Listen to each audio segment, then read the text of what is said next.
So we'll do a short intro about the second tutorial of the summer school, reinforcement learning. So I'll do a bit of like real life RL. I've been learning Serbian, so bear with me. Ja sam Andreea iz Rumunije.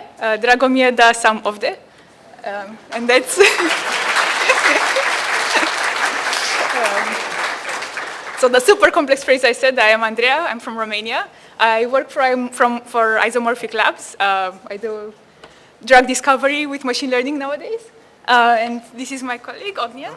I'm Milinković. I'm teaching assistant at Faculty of Mathematics, University of Belgrade.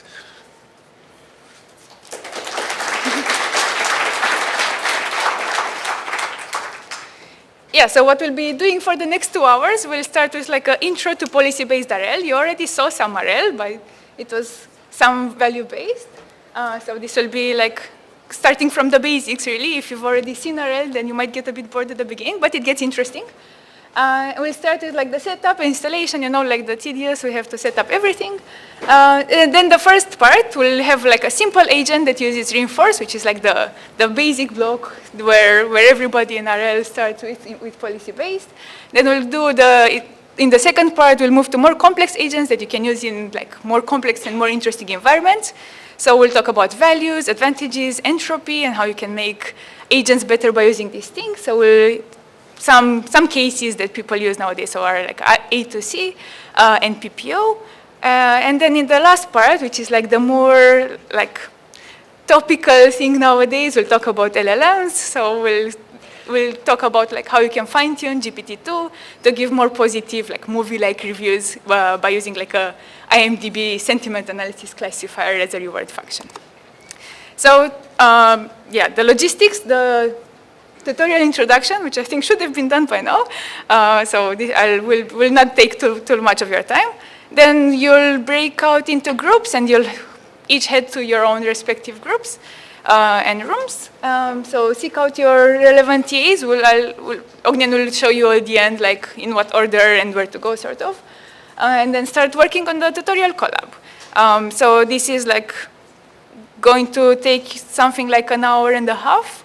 We'll go from basic stuff to like more interesting, like real world stuff at the end.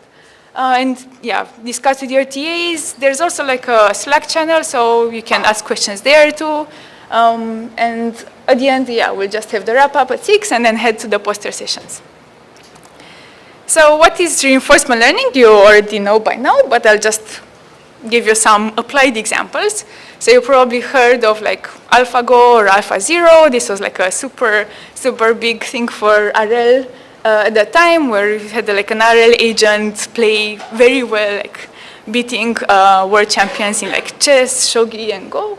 And then you had like this RL agent playing StarCraft, and more recently there was an RL agent that was trained to control nuclear fusion or improve efficiency in data centers, and you also have like RL in these robotic tasks, which are very interesting.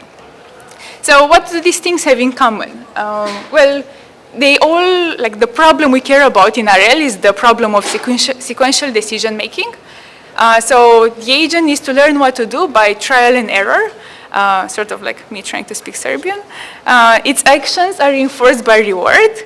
So, and then depending on what this reward function looks like, you can have like all sorts of interesting problems with like building your RL agents as expertly as possible. So the reward might be delayed, which means that you might have to do many steps. So not like in supervised learning where you have like one prediction, one learning signal. You might have to do many predictions to get one learning signal to guide your whole learning.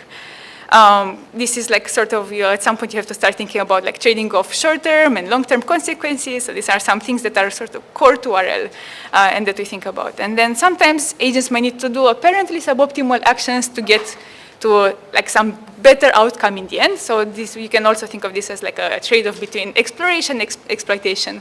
You want to try different things to get a better behavior than if you just stick to the first thing that you see that works.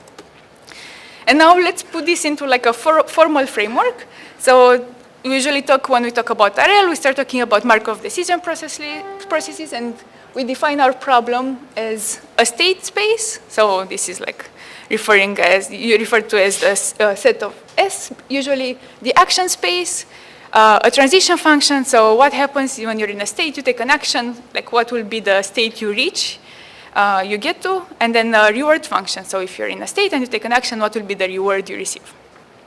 And this is like, when I say receive, this is because we usually think of like RL as like this cycle. So there's an agent that does something, and then the environment will give some observations and some rewards back. So based on like this transition and reward functions. And then the agent observes what it received and observes what the whole experience taught it.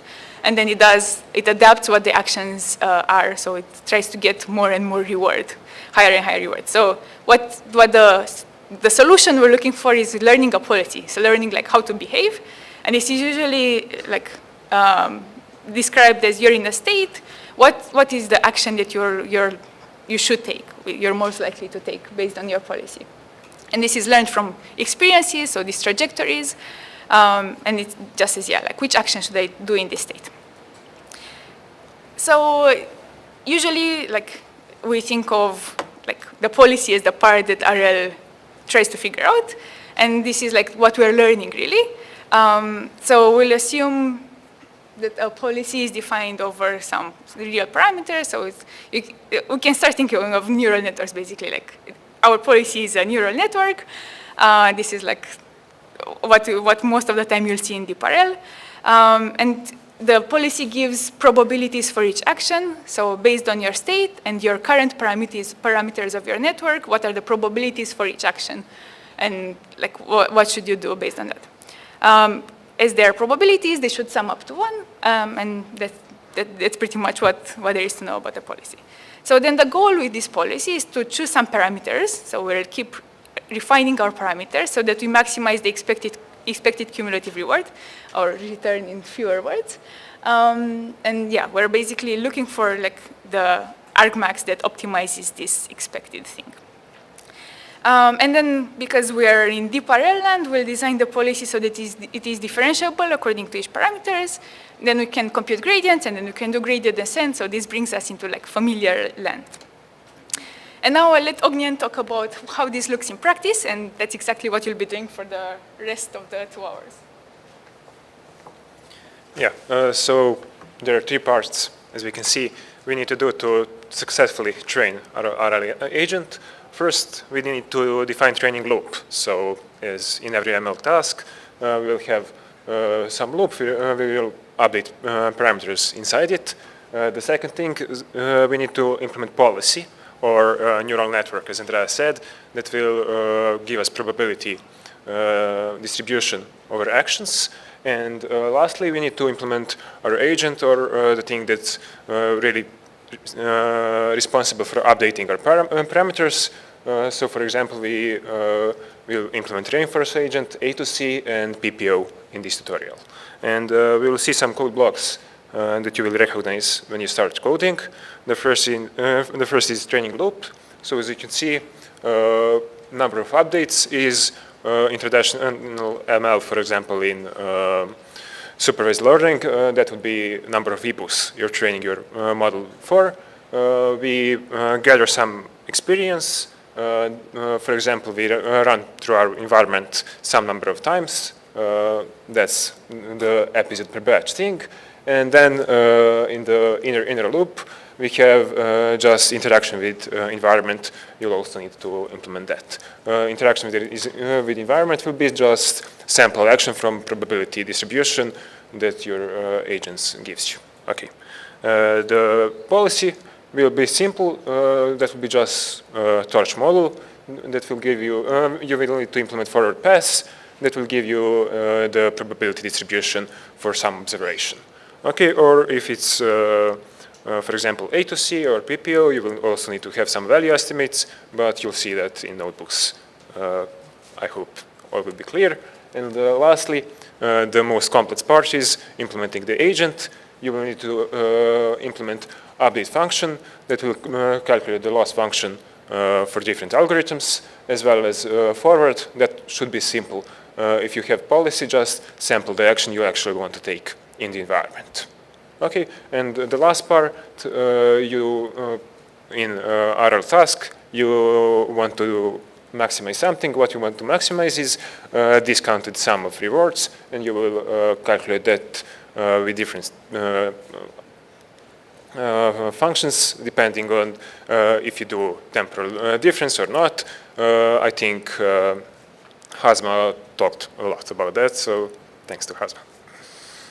And the last part of the tutorial will be RL in the real world. So if you look at any problem, you can look at it as RL task. How so? Well, for example, if you want to fine-tune LLMs, what you actually want to do is to force your LLM to behave more like something you want to behave. And what you're going to do is either learn or give some preference function that will give you a number how good your model really is. And then you can create environment like this. The state of your environment will be the prompt you give your LLM, as well as current response it created. The action you want to take is which word you want to select, which token you want to select next, and the reward will be, well, at the end of the trajectory. So when you finish creating response, you get the reward that you defined however you like. And this is valid environment, so you can use whichever algorithm for training RL agent you want. For example, you can use PPO, and that's what's known as RLHF. So you will implement RLHF at the end of the tutorial. Okay.